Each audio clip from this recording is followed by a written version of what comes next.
Hello everyone and welcome back to the latest interview in my Successful Entrepreneurs Stories series. It's my really great pleasure to introduce to you a new friend of mine, a chap by the name of Bruce Walker. And Bruce is Scottish with the most delightful Scottish accent, but I'm biased because my family comes from Scotland. And Bruce is the founder and managing director of a wonderful organisation called WeAreTheFuture. And it's a global youth entrepreneurship organisation that inspires and connects entrepreneurs around the world. And he's going to tell us the story of how it came to be, this organisation, and where it's heading to. So Bruce, hello. Thank you for talking to me today. Thanks for having me. It's my pleasure. Oh, it's just wonderful to hear you and that gorgeous accent of yours.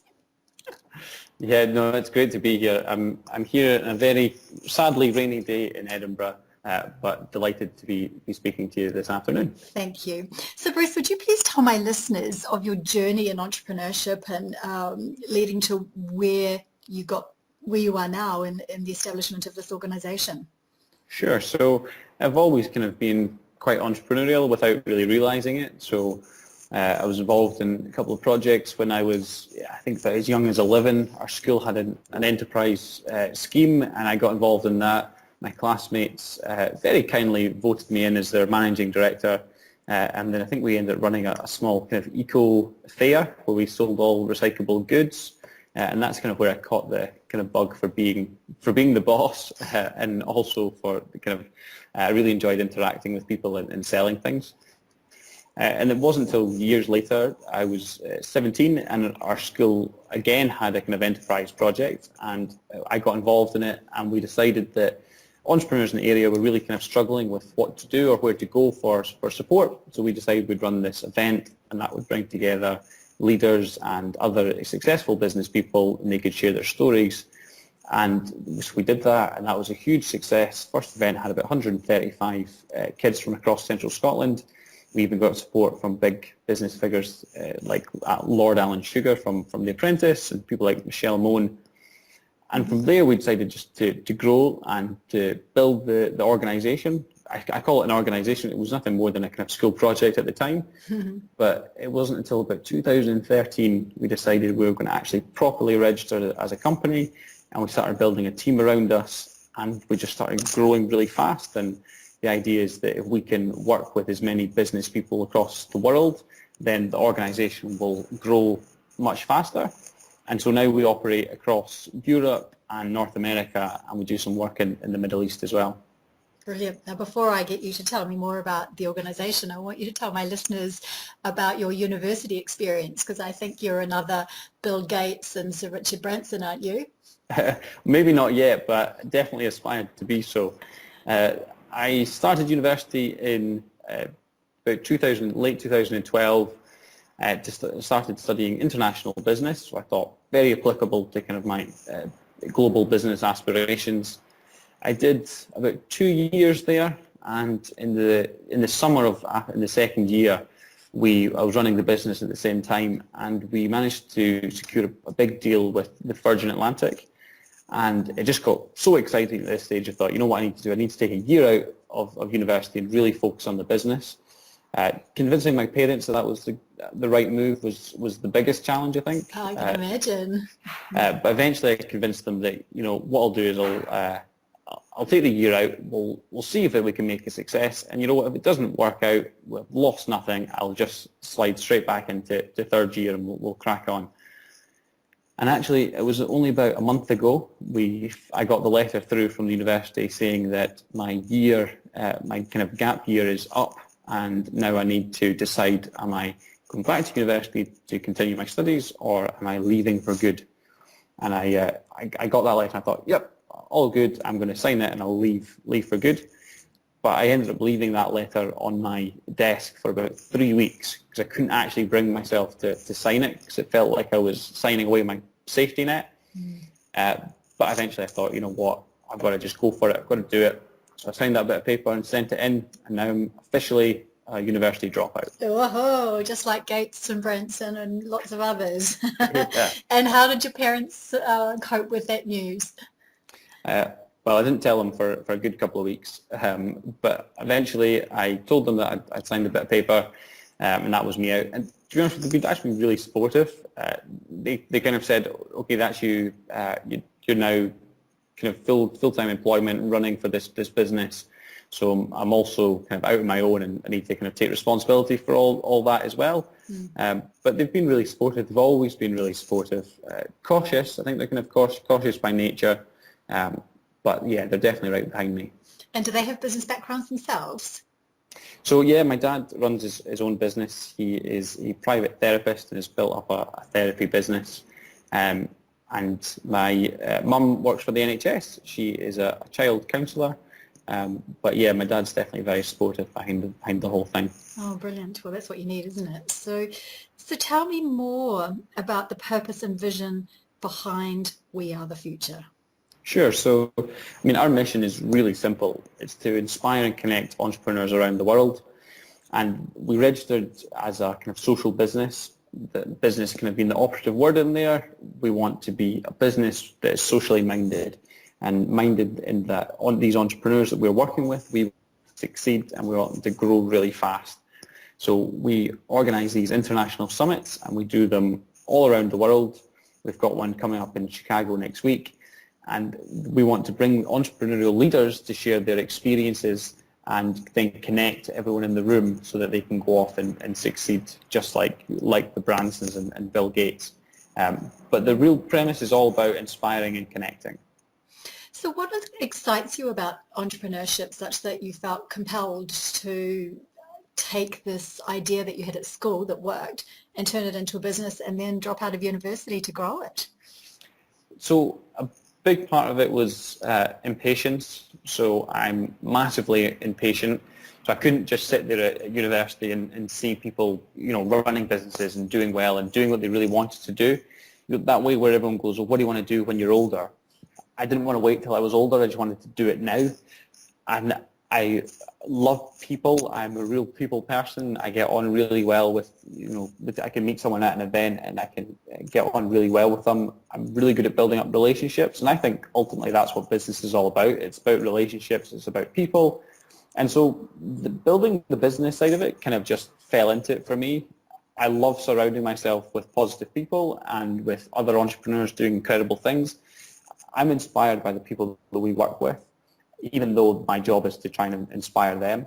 Seeing what they're doing and seeing some of the challenges that they've gone through, it's really inspirational, and I want to take their stories and kind of rebroadcast them, and so that it's a constant, sharing of inspiration and sharing of successes and of the failures as well. I think that's really, really crucial. Oh, I totally agree. Now, look, I have to ask, you could easily have set up your organisation, We Are the Future, as a regular business, just really focused on the profit rather than a social enterprise, because you've got a niche there, and it's a niche that's clearly important and valued. So why did you not just set it up with a pure motive around profit? Yeah, I think we could have done that. And actually, when I very first registered it, I was about 18, 19 when I registered the company. And I actually did register it as a kind of private limited company. And it wasn't until I went and got some advice that someone actually said to me, said, you're a social enterprise. And I said, am I? I have no idea what that term means. And they sense. And I said, so what's the difference between a social enterprise and a kind of private company? And they said it can be quite simple. All you're doing is you're binding in your social values into the constitution of the company. And I loved that. I thought, you know what, that will mean that we can never kind of stray from the path because our social purpose is completely bound into the organization. And, making money is a key part to our success, because without the money, without the profit, we can't do more, and we can't hire more people, and we can't have more of a social impact.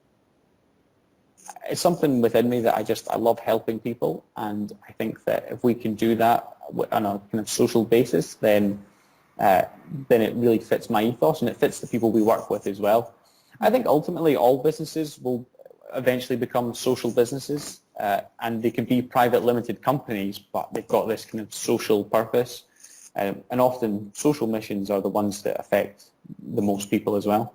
Do you think this idea of social enterprise is a Generation X or Y or millennial concept?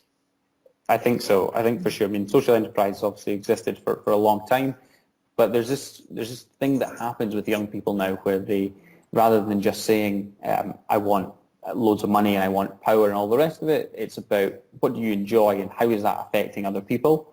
So it's less about just the kind of, I guess, core reasons people used to start businesses. Now people are going, here's a problem, and I've identified a solution for that problem. How can we actually support them without just driving loads of profit out of them, rather than just squeezing cash? Yeah. So this overarching mission. Totally agree. So when this business is more established, do you see yourself being, say, a serial entrepreneur or serial social entrepreneur and perhaps starting up other businesses so you have an umbrella portfolio, if you like? Yeah, definitely. One of the interesting things that happens in this sphere is that you come up with great ideas, or you come up with, who knows if they're great, you come up with ideas anyway, but I've not had the time to dedicate to seeing them grow because I'm so focused on this, and that can,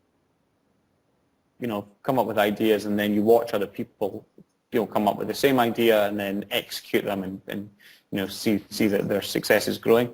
So that can be a challenge, but I definitely think that there will come a time where I will want to pass on WeAreTheFuture, pass on the running of it to someone else, and I can step out and do some other things. I'm already asked to advise some businesses, and I've been invited onto people's boards, so that's definitely a lot of fun and a new challenge for me as well, because I get to impact other people's businesses and kind of watch them grow and help them grow. But yeah, I think that I can't keep still for long, so there will definitely come a time when I try to pursue something new. Well, that leads nicely into my next question, which is about your personal attributes or skills. What are they? If you're being asked to take on governance roles, I'm guessing strategy is, or vision and strategy must be fairly big there. Would you agree? Yeah, vision's a massive part of it for me. I've always got this massive vision of what we can achieve. And there's, I'll not mention who, but there's a particular local government authority that has the ambition to be average, or the ambition to hit average. And that kind of thing just makes my skin crawl. Their ambition is to be average. So Sad, isn't it? It is truly ridiculous. So I've always got this big ambition and big vision, but I also like to see how that works out. So what are the actual steps we need to take to execute that? I also think I'm a good problem solver. So I was rubbish at problem solving when we got the tests at school, but real life problems, I'm pretty good at just looking at it, taking a step back and assessing how we solve that problem. And relationships has to be my I would say my biggest strength. We work with absolute colossal organizations, and relationship is the only real thing that keeps them together. Because competition is fierce in all areas of business, and relationships are what keep them going and what businesses to grow. And that's why networking for people is obviously so key, and then how you turn that initial networking opportunity into a business opportunity. So I think that's where my main skills are. Fantastic. And I guess one attribute of yours must be backing yourself, having confidence in your own ability. So belief that you can be and do anything you want. Yeah, I think that's, when I first started, I was really, really young, and I really felt like I was faking it. That whole fake it till you make it notion. That was definitely me. I was definitely faking it. I would get invited to Chamber of Commerce dinners, and I would turn up in a suit, and I would wear my glasses that day, so I looked a little bit older. I definitely felt like I was faking it, especially when I went back to my university accommodation and realised that I feel like I'm definitely cheating them in that room. But over the evolution of the business, I'm no longer faking it. I am that person now, and that comes with a lot more confidence, feeling a lot more reassured that I have these skills and that I am competent at what I do, and also I have no fear of failure at all. So if it doesn't work, it doesn't work. We just move on. I'll do everything I can to make sure it does work, but you know what, if it's not going to work, there's something else we can do to be successful. Yeah, totally agree. In fact, I've just written a blog about that today. What is your view on the future of entrepreneurship around the world? Where's it heading, do you think? So that's interesting because we work in quite diverse industries or quite diverse geographies, from Edinburgh in Scotland, which is fairly small, to places like Silicon Valley where everything's business over there. It's all technology and it's booming. But then we also done some stuff last year. We ran the first ever global summit in Abu Dhabi, where entrepreneurship is kind of fairly new in terms of people backing it. Mm-hmm. They're all facing the same challenges, and their success kind of hangs on the same kind of principles, which is that people are at the forefront of that. A great team kind of includes in the people. And then ideas are important, but it's actually about, can you convince others? And I think that's the same trends everywhere around the world. I think that there's definitely this more emphasis on what does your solution actually, or what does your product actually solve? There is a problem, in my view, of Silicon Valley produces all these well-backed businesses that don't have a market and definitely don't even have a business model. And it's this idea is we'll back you for hundreds of millions of dollars, and then one of your VCs will work out how it makes money. I'm not fond of that kind of business. I think it's fake. If you throw money at something, yes, of course you can make it a success, but where's the business model in there? That's kind of what I'm interested in addressing. Oh yes, you're getting me on one of my hobby horses around entrepreneurship and how much money is around VCs and Facebook, Google, some of those big players. They just chuck money at 1 in a million companies, and it makes it look as though everybody's got that ability to be the next Google or the next Facebook or the next Snapchat or the next whatever. Definitely. And they're not. There are a lot of broken hearts in that Silicon Valley model, business model as you describe it. It's no customers, no revenue stream, or very few customers, no revenue stream at least.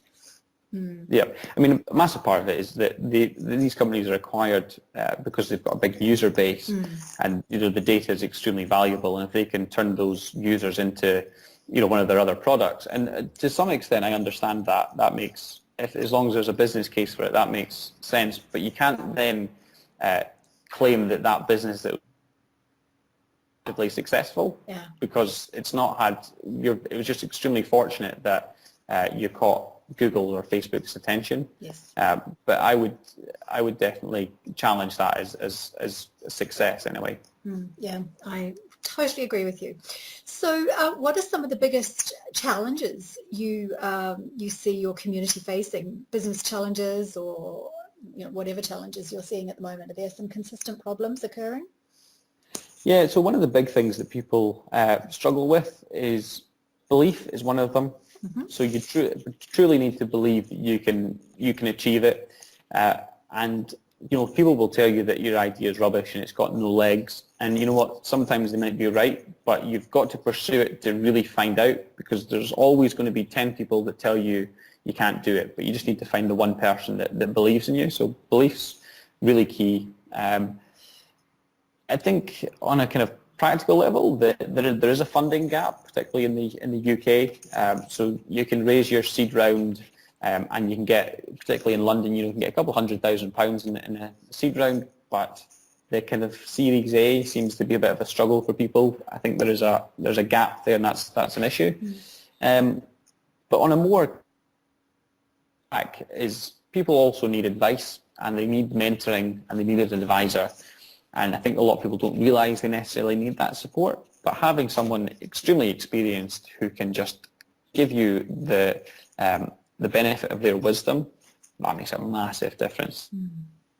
Yeah. Businesses. And is the issue there that there aren't enough mentors stepping up to help out, or is that the key problem, or the quality of the mentoring for those that are stepping up?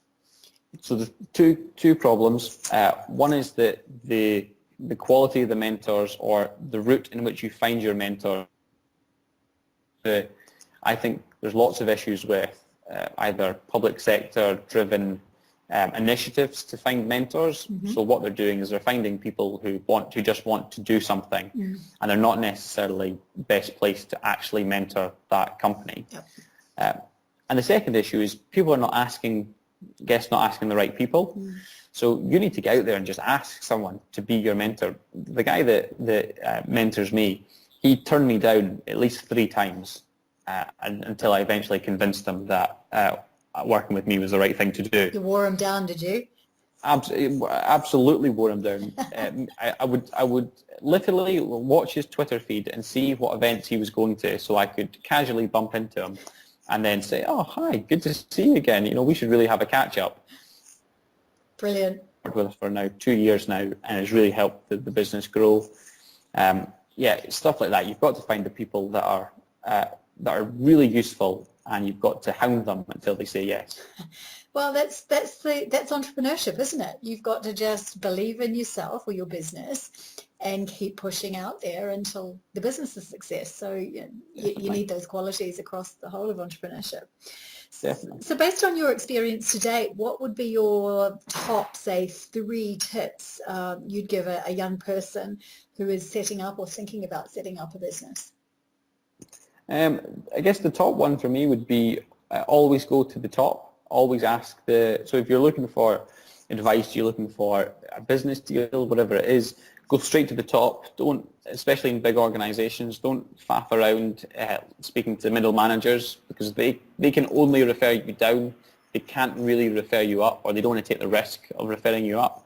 But if you email the CEO of a company, they may not get back to you, but if they do, you down to someone, but you're going to end up at a far more senior level than you ever could have going in from the bottom up. And you get their endorsement because you've started at the top.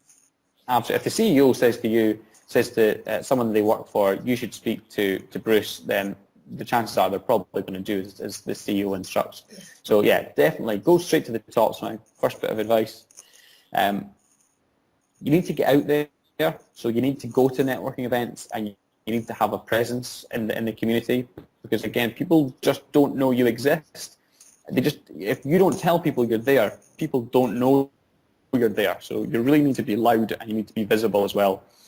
And I guess the third bit of advice is ask for help. And so if you need support, I think the global diaspora is really small. So someone's going to know someone who knows someone. And before you know it, you can get access to someone really senior. So, you could probably get access to even, your Richard Bransons and your Bill Gates by just a few connections. A few of the right connections can get you there. But if you don't ask, you don't know. So definitely get out there and ask for advice. Brilliant advice. Thank you for that. So let's focus on you for a moment. You sound like you're incredibly busy with work, and I know you're heading off to Chicago next week, but I'm sure, given that you're a young person, balance in life is important to you. So what are your interests outside of work?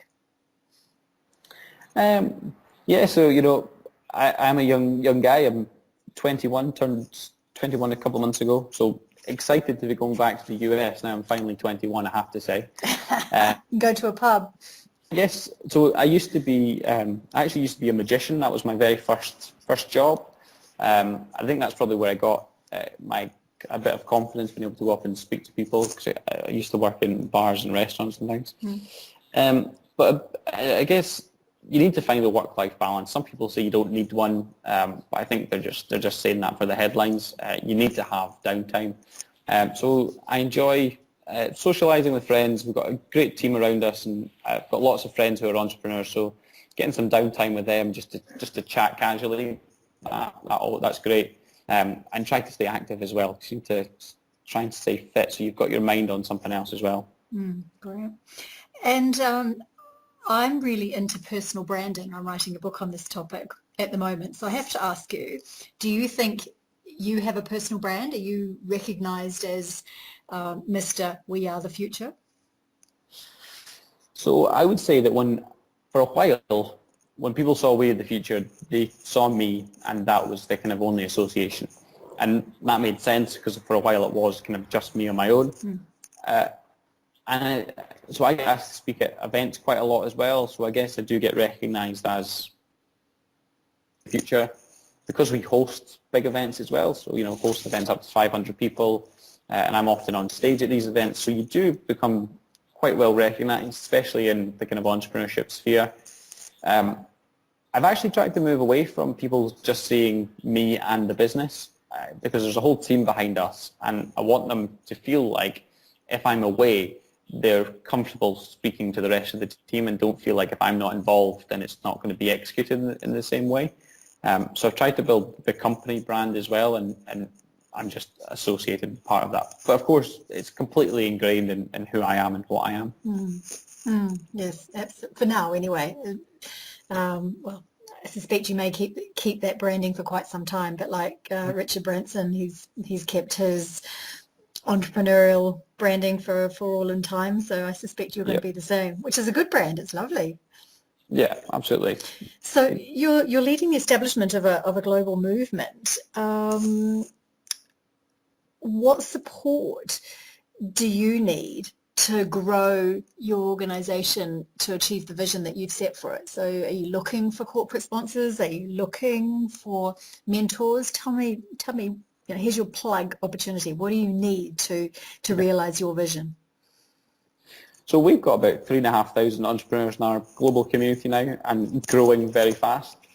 And the way we have worked, the way we've established ourselves, and the way we've experienced the success to date is through partnerships. So we've got big partners from RBS to Virgin to KPMG are going to partner with us for one of our events in Edinburgh. So we've got these, colossal organisations in Silicon Valley. We work with Apple and Airbnb and Google, and that's what drives us forward. These corporate relationships who have the infrastructure to support entrepreneurs, and we are often the vehicle in which they're able to harness that support.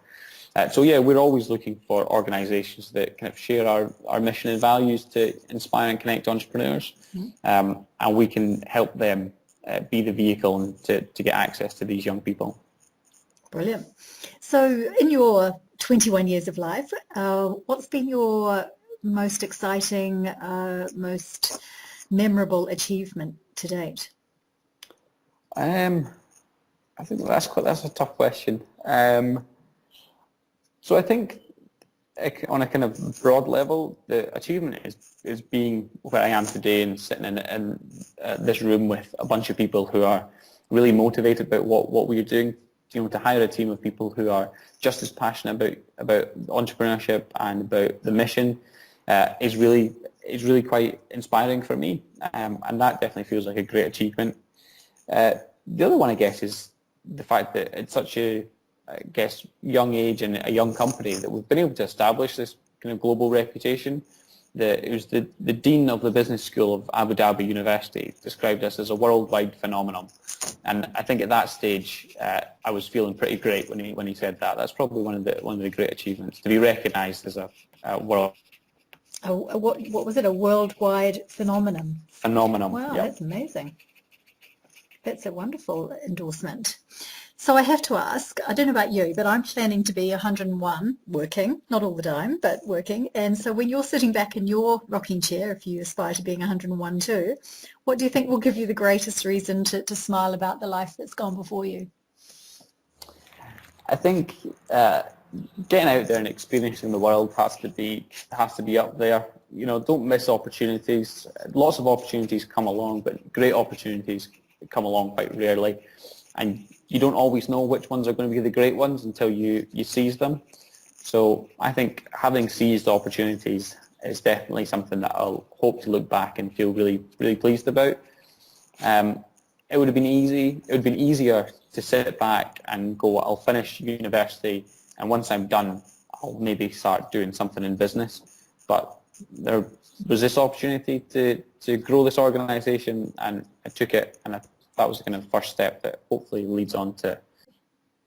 Hello? Oh, I lost you right at the end. I didn't... you might need to repeat that last little bit because you disappeared. Sure. So seize opportunities, and just that last little bit that went completely dead. Can't even remember what I said now. Something about... yeah, that was more or less it. It was about seizing opportunities, and that when you look back, you go, great opportunities don't come along that often, but it would have been easy to sit back and just finish university, and then after that was over, start thinking about doing something in business. But this opportunity came along, picked it up, and hopefully that will lead on to even more success. Brilliant.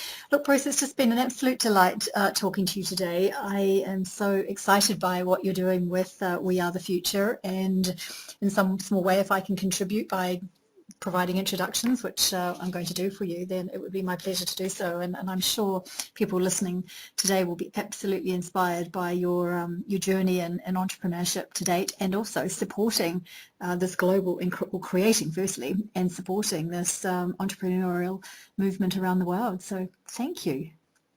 Thank you. It's been my absolute pleasure to speak with you today, and I appreciate all the help you're able to offer. It's my pleasure. I look forward to seeing you soon.